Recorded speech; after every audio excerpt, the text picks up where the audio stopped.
Hi எல்லோரும் எப்படி இருக்கீங்க?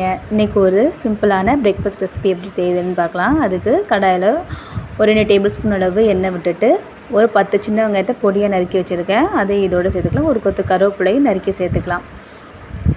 சப்பாத்தி எக் ரோல் தான் இன்றைக்கி செய்ய போகிறோம். கூடவே ஒரு சின்ன பல்ல தக்காளியை பொடியாக கட் பண்ணி அதை இதோடு சேர்த்துக்கிட்டேன்.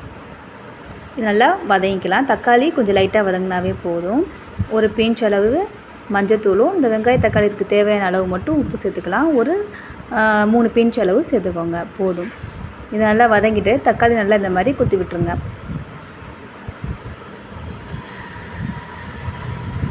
அடுத்து கொஞ்சமாக ஒரு 2 பிஞ்ச் அளவு மிளகாத்தூளும் 2 பிஞ்ச் அளவு கரம் மசாலாவும் சேர்த்துருக்கேன். இது குழந்தைங்க கொடுக்கறதுனால கொஞ்சம் கம்மியாக காரம் சேர்த்துருக்கேன். இதே நமக்குன்னா ஒரு 1/2 டீஸ்பூன் அளவு காரம் சேர்த்துக்கலாம். கரம் மசாலாவும் சரி மிளகாத்தூளும் சரி சேர்த்துக்கலாம்.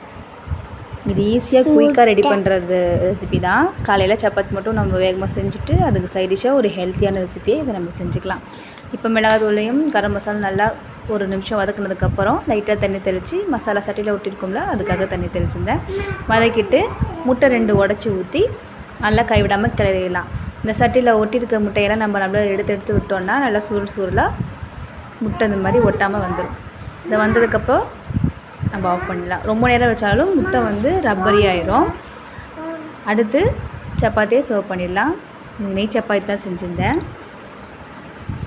அதில் இந்த நம்ம செஞ்சு வச்சுருந்த முட்டை பொரியலையும் அதிலே வச்சுட்டு இந்த மாதிரி ரோல் பண்ணி கொடுத்துட்டோன்னா குழந்தைங்க அழகாக சாப்பிடுவாங்க. வயிறு நல்லா ஃபில்லிங்காக இருக்கும். ஒன்று சாப்பிட்டாலே போதும். தனியாக கொடுத்தா அதை பிச்சு போட்டுக்கிட்டு இது பண்ணிகிட்ருப்பாங்க. இந்த மாதிரி கொடுத்து பாருங்கள். நீங்களும் ட்ரை பண்ணி பாருங்கள்.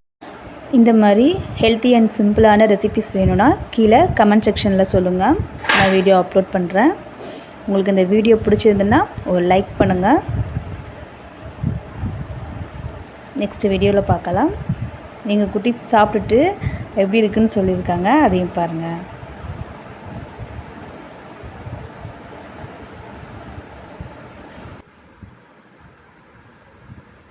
முக்குட்டு எப்படி இருக்கு? நல்லா இருக்கா? சரி, சூப்பர், ஓகே.